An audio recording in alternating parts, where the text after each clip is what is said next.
Қымбатты көрермендер, дәл қазір біздің студиямызда құрметті қонақтарымыз келіп жайғасты.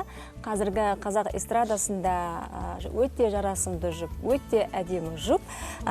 Қуаныш пен Қарлығаш бізде қонақта. Қайырлы таң. Өздеріңді бүгін Таңшолпанның әдемі таңында көргеніме өте қуаныштымын. Осыдан қаншама жылдар бұрын әлі есімде, Қуаныш. Ол кезде Алматы қаласында бір кішкентай жатақхананың бір бөлмесінде тұратынсыңдар. Иә. Балаларың кішкентай. Сол жаңа кеше ғана айтып келе жатыр едім. Гүлнұрмен көрмегелі қанша жыл болды? Уже 15 жылдың көлемі болды ғой. Қуаныш ғана айтып жатыр. Ең бірінші әнімді осы Гүлнұрға жазып едім. Алғаш рет маған Гүлнұр тапсырыс берген деп кеше ғана айтып келе жатыр едік, сізді сөз қылып.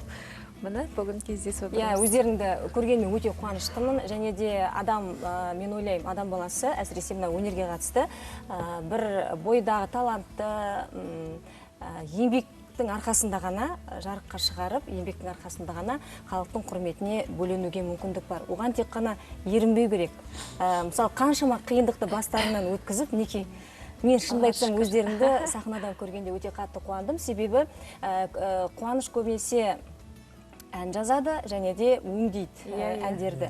Тасада қалып жатады жұмыстары. Көбінесе білмейді, мысалы, керемет хит әндердің авторы, керемет өңделген тамаша әндердің авторы, мысалы, ал бірақ сахнаға жарқ етіп осылай екеуің бірге шыққанға дейін біз Қуанышты осылай түрін ешкім таныған жоқ, білген жоқ. Осындай шешімге қайсың жаңа келдіңдер, бірге шығайық сахнаға, өзімізде ән айтайықшы деп. Қарлығаш қоймады ғой енді. Біраз мақташы қойшы. Жалпы бір ән айтқаннан кейін, бір жаңа ән жазғаннан кейін, жақсы халыққа тарап, кішкене халық оң бағасын бергеннен кейін, өзімді кішкене нем ашыла бастады жаңа ән айтуға деген. Сөйтіп, ары тағы бір ән жазып көрдік, сөйтіп үйренісіп кеттік қой. Негізі бізде жеке әншілер, жарайды, оны халық бірінен ұнаса, бірінен ұнамай сынға да ұшырап жатады. Ал бірақ енді отбасылық жұптар шықса, халықтың құрметіне ерекше. Қалай болып жатыр? Қабылдауы. Шүкір, енді бізді бір жағынан екеумізді бір кішкентай көреді көбісі. Сосын 5 баласы бар десе, 5 баланың анасы Қарлығаш. Сосын тағы да жағы одан да қатты жақсы көріп кетеді. Енді көп балалы болғанның өзі көп әсер беріп жатады негізі. 5 баланың анасымын деп мысалы айтып жатсам бәрі таң қалады. Енді мысалы бізді жүзбе-жүз көргенде ұқсамайтын мүлде, ал эфирде көрсеңіз басқа екенсіз дегендей түрлі нелер айтып жатады. Бірақ ерлі-зайыптылар қашанда мысалы үлгі болуға тырысамыз енді. Жақсы әндерді айтуға тырысамыз. Андай қылдың, мындай қылдың емес, бірін-бірін сүю, бірін-бірін сыйлау деген сияқты. Может, тақырыбымыз шығар, бәлкім, бірақ жақсы бағасын беріп жатыр халқымыз. Бір-бірімізді көрмегенімізге 15 жылдың көлемі болды деп жатырмыз. Үлкендерің қаншада? 11-ге келді. 11-ге келді.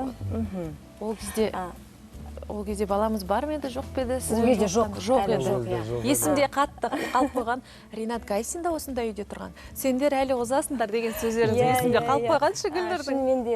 Шынымен де жақсы сөз жарымырыс қой, шынымен де шын тілегіңді айтсаң, ол орындалады. Енді қазір тоқтамай жұмыс істеп жатырсыңдар. Бейнебаян бірінен соң бірі түсіріп жатырсыңдар. Түсіріліп жатыр. Қандай бейнебаяндар соңғы жұмыстарын? Жақында осы бір 10-15 күн болып қалды деймін.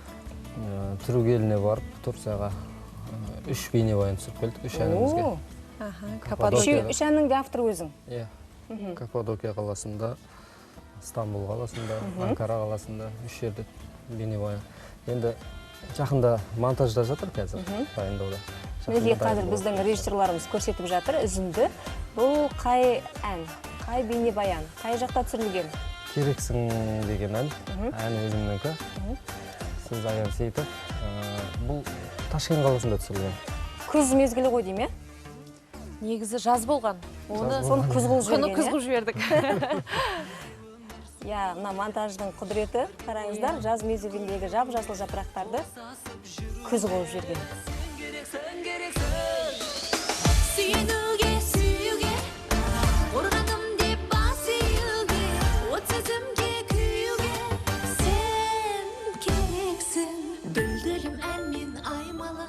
иә, енді қазір өздерің гастролік сапарда жиі болып жүрсіңдер, көп көрем инстаграм парақшада, және де соңғы бір өзіңнің жазған пікірің ең алғаш рет біздің үйімізге келіп бірінші әндерін тапсырыс беріп орындаған мені жазыпсың. Қайрат болды, иә? Қайрат Қайрат болды, есімде де жоқ. Қазір бір сериал бастадым, өзі инстаграмда сериал бастадым. Оны бір жазайын деп жазған жоқпын, бір бастап негізі бізге жаңағы түркі еліне сырт жаққа шықсаң жазып жатады ғой, сендер ақшаларың шашып жатсыңдар, сендер мынандайсыңдар дегеннен кейін халыққа біз де қарапайымдылықтан шыққанбыз, біз де қиыншылықты көргенбіз дегенді жазғым келген. Содан кейін халықтың сұранысы бойынша жазыңызшы жалғасын дегеннен кейін жалғастырып кеткенмін. Сол кезде сізді белгілеген болатын. Иә, шынымен де әрбір біткен істің, әрбір жақсы істің түкпірінде негізі не бір қиындықтар, не бір еңбектер жатады. Сондықтан да өздеріңді біздің елордамызда Таңшолпанның төрінде көргеніме өте қуаныштымын. Және де қуаныш деген сөздің өзі жақсы ғой. Әрқашанда көңілдеріңіз қуанышқа толы болсын, балалардың қызығын көріңдер, және тоқтамаңдар, жұмыс істеңдер. Сіз жақсы сөздерден айтып тұрыңыз, бізде тоқтамайық. Және де осы біздің Таңшолпанның осы орынға қаншама елімізге белгілі азаматтар, азаматшалар келіп батасын беріп, тілектерін тілеп жатады. Қазірде бір жақсы бір тілек іштеріңнен тілесіңдер болады, сол орындалады. Және де бізді көріп отырған көрермендерге таңғы әдемі бір тілек айтып, сендердің орындауларында тамаша бір ән тыңдасақ деген ұсыныс бар. Қуаныш. Барша қазақ еліне тек амандық, жақсылық тілейміз. Еліміз тыныш болсын, жұртымыз аман болсын, елімізде ешқандай да жаманшылық болмасын. Барлық отбасына бақыт, береке, шаттық тілейміз. Қазағымыздан той кетпесін. Қарлығаш. Таң берекелі болсын, бейбітшілік заман болсын. Бейбіт күн болса, бізде әнімізді шырқап жүре беретін түріміз бар. Айтқаның келсін, рахмет. Және де өздерінің есімдерінің өзі де Қуаныш, Қарлығаш. Төреғали, Төрәлі деген сияқты. Сондықтан да Қарлығаш пен Қуаныштың орнына тамаша ән тыңдайтын сәт келді. Сахнаға шақырам.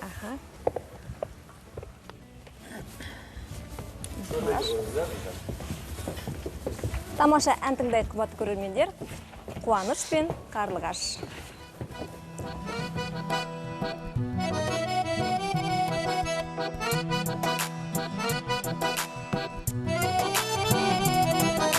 Жүрегі алтын арайлым, жарың болуға жараймын. Жанымдай сүйіп мен сені, қалайша бағаламаймын. Бағала, сен маған биіктен қарама, басқаны жоғары санама, сол сезім жанға дауа. Бағала, бағала, төріңде шаттық жағала. Бағала, бағала, сезім бар тәтті арада. Бағала, бағала, екеулеп жеттік жағаға. Басымыздағы бақытты бағаламасақ бола ма?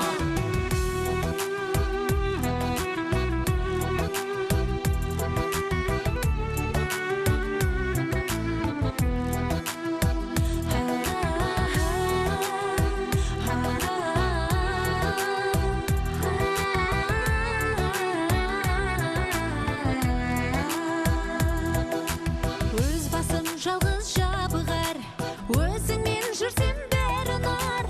Әр сағатымның сәні бар, әр минутымның мәні бар.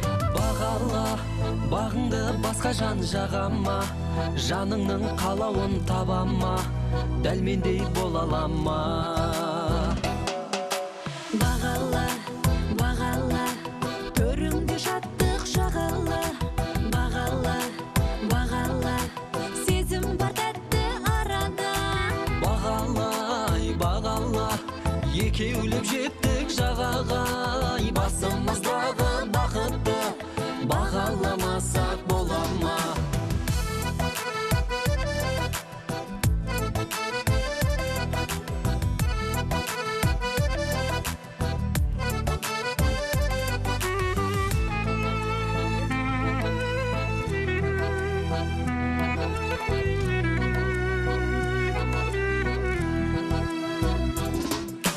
Бағала, бағала,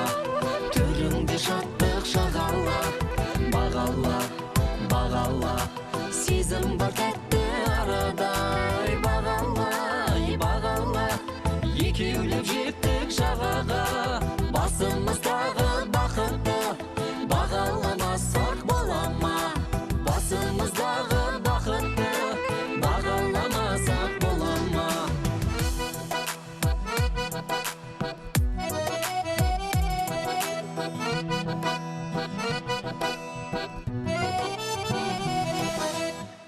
Ай, қандай тамаша. Әсем әншімен осы әннің ырғағымен билеп те үлгердік. Көп рахмет сіздерге. Уақыт бөліп келгендеріңізге. Рахмет сіздерге де. Шын жүректен.